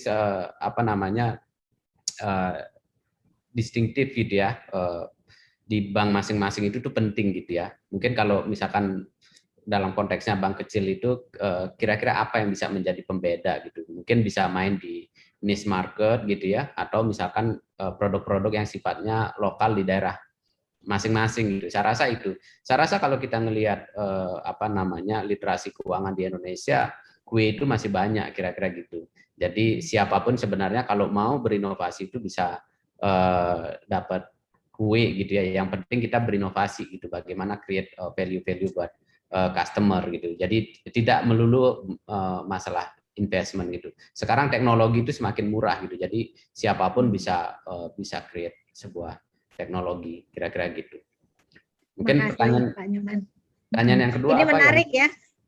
Karena kata kuncinya inovatif ya Pak ya, find the right solution, try to elaborate, explore niche market gitu ya. Jadi jangan putus asa. Jadi tidak berarti melulu bank besar dengan kapital besar itu pasti akan berjaya gitu ya Pak. Masih tetap ada peluang untuk pemain lain ya. Oke. Pertanyaan kedua itu menjaga keseimbangan inovasi digital dan flexibility-nya, antara flexibility dengan security. Jadi we need to try the right balance ya between convenience dan juga security. Mungkin itu. Mungkin saya bisa tanya ke Pak Andri atau Pak Riko untuk mengadres pertanyaan ini. Oke, Bu. Jadi saya coba jawab secara umum aja ya. Jadi kalau kita lihat sendiri, tadi pertanyaan yang pertama saya ada poin yang sangat baik dari Pak Nyoman gitu ya. Jadi literasi keuangan di Indonesia itu masih relatif rendah gitu ya. Kita bicara tentang baik DPK per PDB, kredit per PDB juga masih rendah, transaction juga tadi dari data-data kami sudah kami sampaikan. Jadi kuenya masih sangat besar. Dan yang kedua yang disebutkan Pak Nyoman juga adalah yang tadi niche market gitu. Jadi memang poinnya mungkin bukan mendisrupsi, tapi bagaimana juga berkolaborasi sebenarnya for greater goods ya, terutama untuk meningkatkan yang literasi keuangan tadi gitu. Jadi dengan kerjasama tadi kemudian bisa merangkul yang memang masih untapped gitu ya, masih unbank misalnya, itu menjadi banking ya, berbanking dengan menjadi melek dengan layanan keuangan. Nah itu yang penting lagi ke depannya. Nah, kalau dilihat dari yang how to strike balance, kalau kita lihat sih untuk menjaga kita yang pasti inovasi akan selalu dilaksanakan gitu ya, karena ini kan udah sekarang jadi blood-nya gitu ya di dalam perbankan, selalu berinovasi. Kalau kemarin berinovasi mungkin belum ada sentuhan digitalisasinya, sekarang inovasi dengan yang digitalisasi. Artinya kemudian muncul juga isu dari sisi keamanan. Nah, kita memang selalu menjalankan standar keamanan mulai dari desain produk hingga maintenance produknya. Jadi yang misalnya dilakukan adalah setiap inovasi, terus kemudian ada penetration test ya, untuk semua aplikasi baik yang sebelum launch dan reguler. Terus yang kemudian ada penerapan 2 faktor authentication ya, autentikasi dari saat transaksi misalnya. Terus ada juga kita lakukan monitoring untuk yang alert transaksi yang unusual misalnya. Nah itu menurut saya sih salah satu cara untuk kemudian ketika kita berinovasi di saat yang bersamaan kita juga mencegah adanya faktor-faktor yang bisa membreach keamanan kita gitu. Saya rasa itu Bu jawaban. Terima kasih Pak Andri. Mungkin ada tambahan dari Pak Riko, mungkin mau share? Saya rasa tadi yang disampaikan Mas Asmo udah komplit gitu ya. Ya, jadi memang yang paling kata yang clear itu adalah memang sekarang security itu udah starting dari awal ya. Jadi dari desain, dari kita menentukan layanannya seperti apa gitu ya, impact ke customer dan sebagainya, itu semua yang udah dari awal gitu. Dan jadi proses-proses tadi disampaikan Mas Amo tadi udah benar sekali, jadi kita memang harus kuatkan. Dan saya rasa tidak ada bank besar lah yang tidak sempat merasakan gitu ya, betapa tantangan security ini luar biasa gitu ya. Jadi tapi itu tidak berhenti di situ gitu ya. Jadi mereka pun juga sama layaknya dengan kita berinovasi juga gitu ya, para fraudster ini. Jadi kita juga harus semakin kuat, dan yang paling penting sebenarnya kita saling berkolaborasi, karena kan kalau kita satu titik kita bisa jaga, akhirnya kita bisa saling share, itu mengecilkan risiko secara overall dari market domestik kita juga gitu, melindungi daripada sistem pembayaran kita secara nasional. Itu yang sudah juga dilakukan. Jadi itu aja kali Bu Yanti bisa saya tambahkan. Thank you. Pak Nyoman mungkin mau menambahkan juga nih dari sisi pertanyaan ini. Ya, saya rasa sekarang ini gini, kita ke arah digital, ke arah inovasi, pasti tantangannya itu cyber security gitu. Nah, tentunya sedangkan di satu sisi kita pilihannya ya harus transform ke digital gitu. Jadi ini adalah sesuatu tantangan yang harus kita hadapi gitu. Nah, tentunya tadi seperti yang disampaikan Pak Andri ya, bagaimana kita memanage. Kita mendesain sebuah solusi itu dari awal, dari desain itu sudah memikirkan aspek keamanan gitu. Jadi keamanan itu tidak hanya di tahap akhir, tapi dari depan gitu ya. Nah, tentunya dalam membangun aplikasi ini harus semakin prudent ya, tentunya mulai dari memastikan keandalannya, kemudian dari aspek security-nya gitu ya, dan tools-tools untuk membantu itu juga semakin banyak. Saya rasa ini sesuatu yang terus kejar-kejaran ya, antara masifnya cyber attack, kemudian cara-cara baru dalam menyerang secara cyber, kemudian kita juga harus menginvent cara-cara baru untuk memprotect ourselves gitu ya.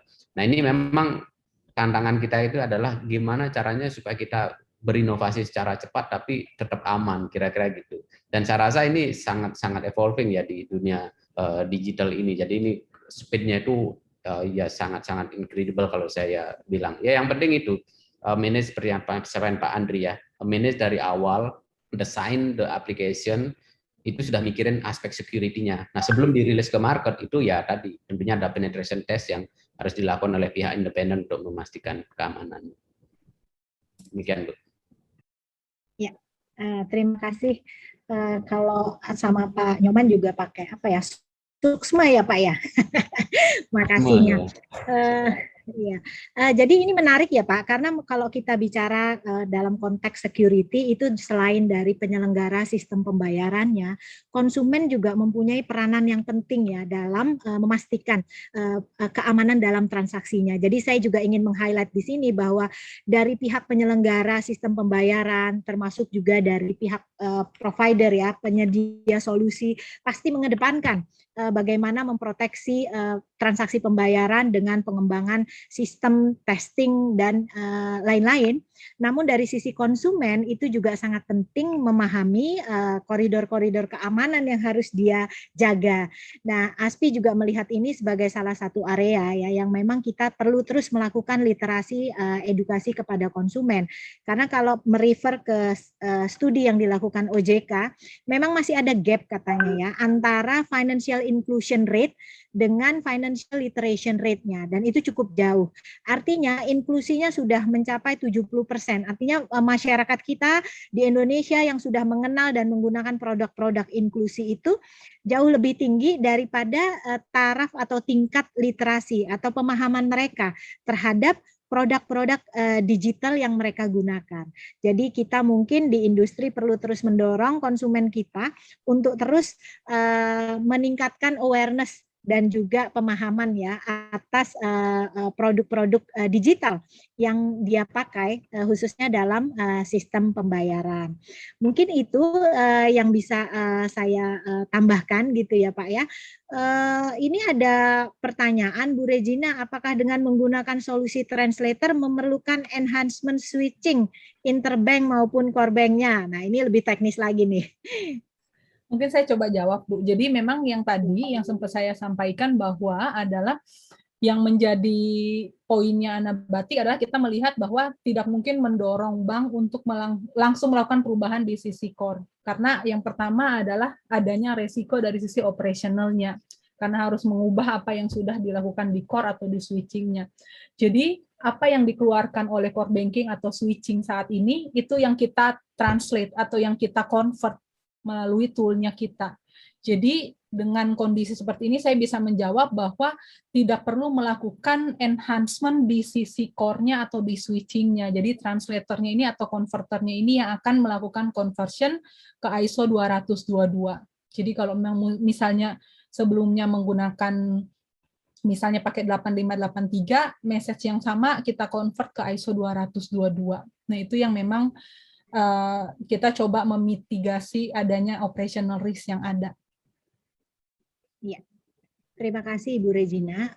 Ini juga mungkin ada pertanyaan kaitannya dengan aspek non teknis dari BI Fast ya. Misalnya mungkin dari sisi operasional itu pengisian giro wajib minimum untuk rekening settlement ya. Bagaimana kemudian juga ada pertanyaan kaitannya jika ada dispute gitu. Mungkin saya menambahkan sedikit gitu ya dari apa yang kita lihat di BI, bahwa tim BI terus mempersiapkan dari aspek teknisnya, dan memang ASPI juga menyampaikan feedback kepada BI bahwa kita harus pula mempersiapkan bisnis model dan operational model supaya BI Fast ini nanti implementasinya bisa berjalan dengan smooth. Tadi Pak Nyoman meng-highlight peranan BI sebagai regulator juga operator. Artinya peran dan tanggung jawab dari masing-masing pihak yang terlibat dalam BI Fast itu memang harus jelas, termasuk jika ada nanti dispute dan bagaimana resolusinya. Tentu ini kaitannya dengan hak dan tanggung jawab yang harus didudukkan secara jelas, dan saya yakin ini akan menjadi salah satu agenda persiapan sebelum nanti BI Fast diimplementasikan oleh Bank Indonesia. Mungkin itu, apakah ada yang ingin ditambahkan Pak Nyoman dari khususnya terkait dengan pertanyaan menyangkut dispute dan juga operasional dari BI Fast ini? Ya, saya rasa apa namanya dengan real time ini justru lebih ini ya mudah kita menyelesaikan dispute. Nah, tadi ada real time settlement segala macam. Saya rasa ini memang operation model yang akan di-improve ya. Jadi lebih cepat gitu ya. Saya rasa yang penting itu kan apa namanya BI sebagai di sini operator itu menjadi wasit ya dalam menjalankan settlement dan semuanya itu berbasiskan data gitu, data transaksi. Kira-kira gitu. Jadi memang setiap bank ya memang harus mempersiapkan dari aspek operation gitu ya, terutama untuk settlement dan reconciliation ini gitu. Nah, yang penting kan nggak mungkin juga sistem itu akan 100% sukses transaksinya. Mungkin ada sekian persen yang gagal. Nah, yang terpenting itu adalah bagaimana kecepatan teman-teman di operation itu untuk melakukan apa namanya settlement dan reconciliation. Kira-kira gitu. Ya, terima kasih Pak Nyoman. Mungkin ada satu pertanyaan, saya tanya dulu ini ke pihak panitia Infobank. Kita masih ada waktu berapa menit lagi, mungkin Mbak Rizka, karena nanti ada pengumuman door prize dan juga ini ya hadiah ya untuk penanya. Bagaimana Mbak Rizka? Betul Ibu, boleh kita bacakan satu pertanyaan lagi ya Bu? Boleh. Oke, ini ada satu pertanyaan Ibu Regina, apakah solusi translator yang disediakan oleh Anabatik ini short term, apakah bisa menjadi long term solution? Mungkin ke depannya maksudnya bukan cuma terbatas ke BI Fast gitu kali ya. Dari Ibu Tiara Saraswati, silakan Bu Regina. Oke Bu, thank you Bu. Jadi sebenarnya kalau dari sisi solusi Anabatik yang untuk light solution-nya kita akan cover untuk BI Fast secara keseluruhan. Tapi kalau kita ngomong digital payment switch, itu kita coba bantu untuk cover BSPI-nya, blueprint sistem pembayaran yang sudah diterapkan oleh BI. Jadi sampai ke SWIFT, kemudian sampai ke RTGS. Dan memang kalau kita ngomong digital payment switch itu sendiri, tidak hanya terbatas untuk proses yang ada di BI, tapi memang untuk menjadi channel proses pembayaran yang dilakukan oleh bank. Jadi bisa digunakan untuk misalnya untuk mobile payment, kemudian internet banking mau dilewatin menggunakan digital payment switch itu sangat possible, Bu. Oke, jadi solusi ini switching ya, jadi biar converter dari BI Fast tadi ya, bisa connect ke mana-mana ya. Jadi Bapak Ibu yang punya pertanyaan mungkin nanti langsung saja ke Ibu Regina untuk tanya-tanya tentang solusi. Kalau pengalaman kita dengarkan tadi dari 3 bank, luar biasa sekali. Mungkin beberapa key point yang ingin saya re-highlight lagi sebelum kita tutup forum Q&A ini. Yang pertama tentu saja bahwa transformasi digital itu merupakan satu hal yang nyata dan semakin cepat, di mana dari Pak Andri, Pak Nyoman, Pak Riko semuanya memaparkan tren percepatan transformasi digital yang dicerminkan dari pertumbuhan yang mungkin saya nyatakan itu eksponensial ya, compare terhadap konvensional channel atau instrumen. Sehingga bagi pelaku penyelenggara sistem pembayaran, transformasi digital itu merupakan suatu keharusan dan kita melihat masih ada beberapa tantangan sekaligus peluang. Di Indonesia itu unbanknya masih sangat tinggi sehingga tentu saja ini merupakan market yang bisa kita kelola lebih jauh dengan memanfaatkan teknologi digital, dan di sisi lain juga kita mengharapkan infrastruktur untuk mendukung transformasi digital itu juga semakin dikembangkan oleh pemerintah, dan kata kuncinya tentu saja inovasi, kolaborasi, dan sinergi karena kita sudah bergerak dari closed loop ekosistem menjadi open ekosistem dengan didukung oleh berbagai solusi teknologi seperti open API dan juga termasuk solusi-solusi yang salah satunya dijabarkan tadi dari PT Anabatik Technology. Saya berharap sesi siang hari ini bisa memberikan insight. Sekali lagi saya ucapkan terima kasih kepada Pak Andri, Pak Nyoman, Ibu Regina, Pak Riko, atas kesediaannya untuk memberikan sharing insight kepada kita semua dan juga tentunya kepada seluruh peserta ya. Luar biasa, ada lebih dari hampir 300 peserta tadi saya lihat.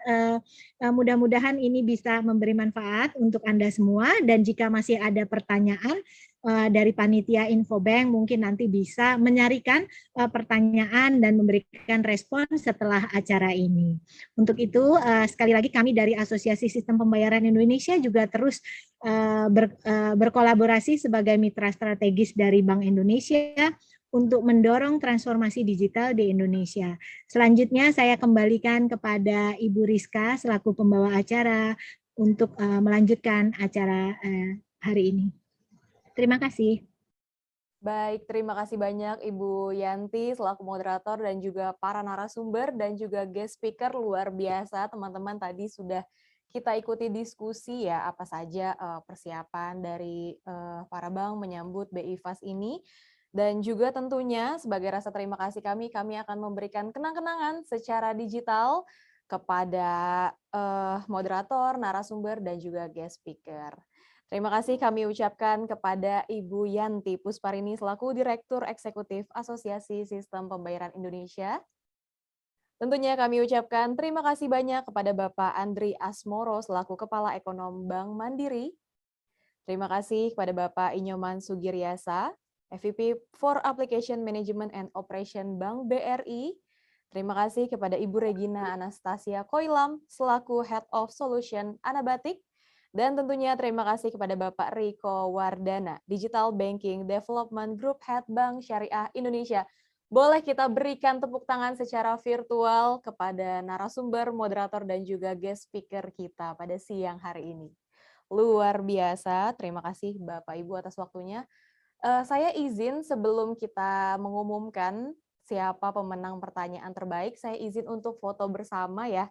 Bapak, Ibu, moderator, narasumber, dan juga guest speaker. Ini akan kita spotlight untuk foto bersama secara virtual. Ya, sudah siap ya? Bu Yanti masih bergabung ya?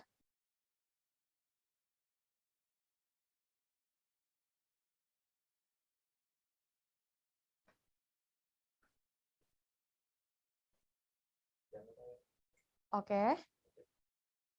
Saya hitung 1, 2, 3. Boleh sekali lagi. 1, 2, 3. Baik, terima kasih banyak Bapak Ibu sekalian.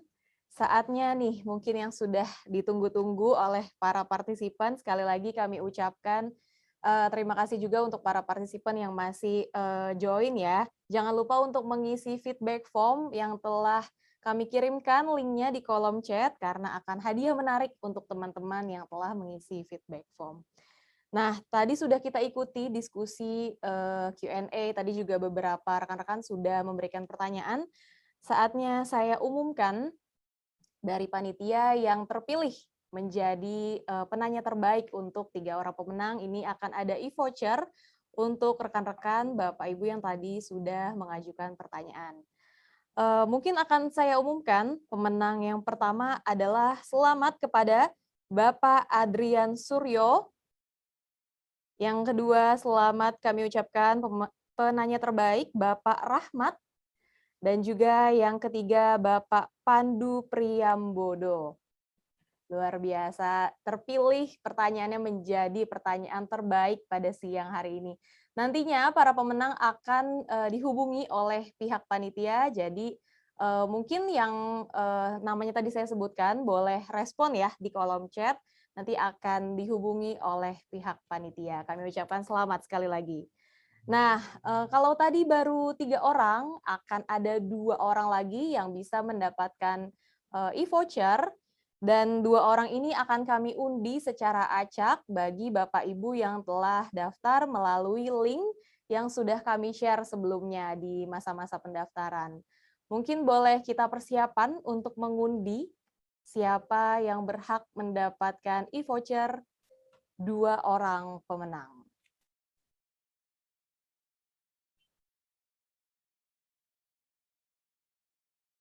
Boleh kita start?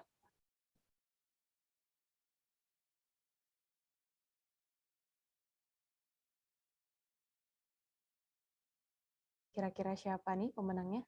Selamat kepada Ibu Ratih Febriana. Kami ucapkan selamat. Masih bergabung Ibu Ratih? Kalau masih bergabung boleh raise hand atau bisa juga respon di kolom chat ya. Mungkin panitia nanti boleh bantu cek ya Ibu Ratih, boleh. Nah, akan kita lanjut ke pemenang yang kedua. Boleh kita start.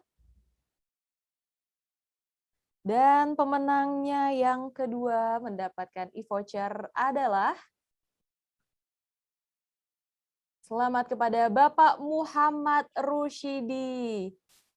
Luar biasa Bapak Muhammad Rushidi masih bergabung. Kalau masih bergabung silahkan raise hand atau bisa juga merespon di kolom chat. Nanti akan dihubungi oleh pihak panitia.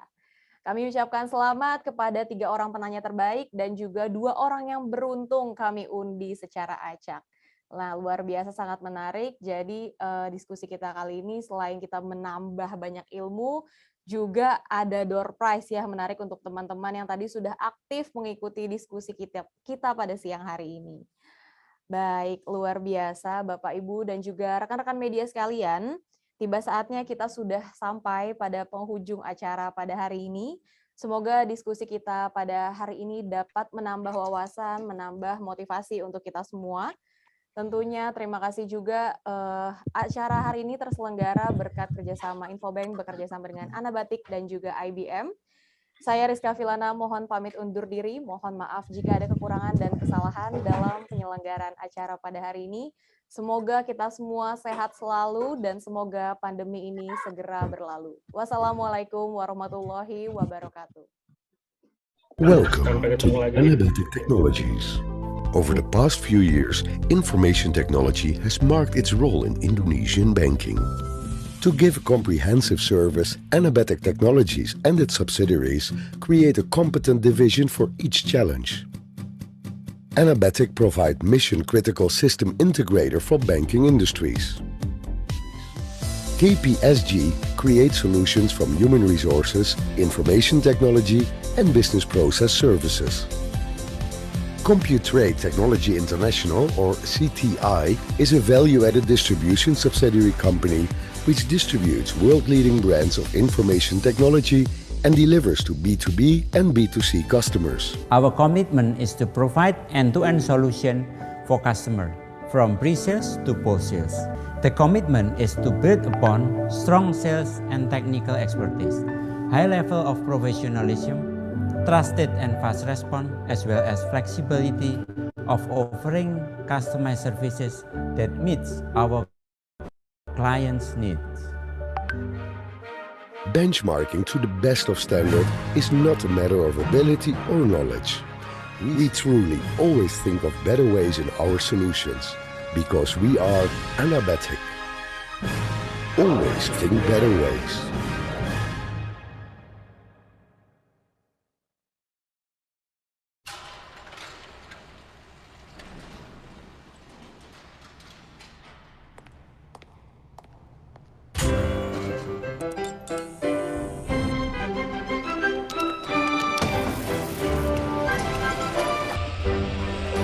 Today and every day, you are doing the impossible. In a time that's been completely unpredictable, you're doing it with so little time and under so much pressure. You are juggling and jabbing, mobilizing and modernizing, remote learning and emphasis on the learning. Sorry, guys. I don't know how to turn this thing off. You are traveling and transforming, researching and resilienting. Okay, that's not a word, but you know what I mean. You are watching and welcoming, opening and, oh, wait, now you're closing, and now you're opening again. For businesses around the world, it's a real challenge because increasing disruption comes with increasing complexity and an increasing need to have today's problems solved yesterday. That's why businesses are rethinking everything. Using hybrid cloud and AI with IBM, they're working not just productively, but predictively. Automating processes to simplify the complex, keeping private data protected, and adapting to ever-changing consumer habits. In a year that was like no other, businesses are taking a scientific approach with IBM to invent, discover, and solve problems like no one else. There's a lot to do, but together, we've got this. Together, we push, prove, demo, dare, work, wow, solve, spark, think.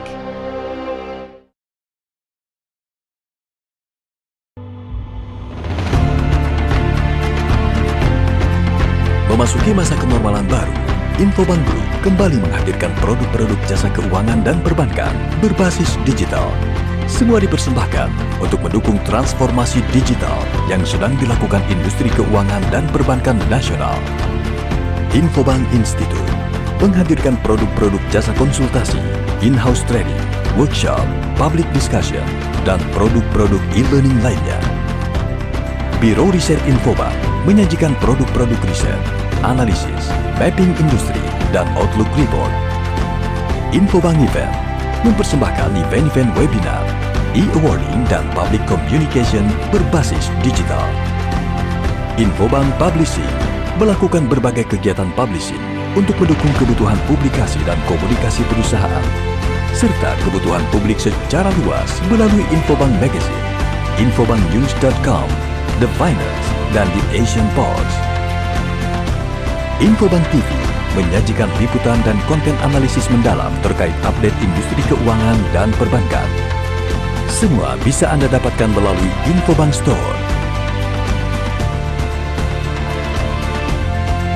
We analyze, you decided.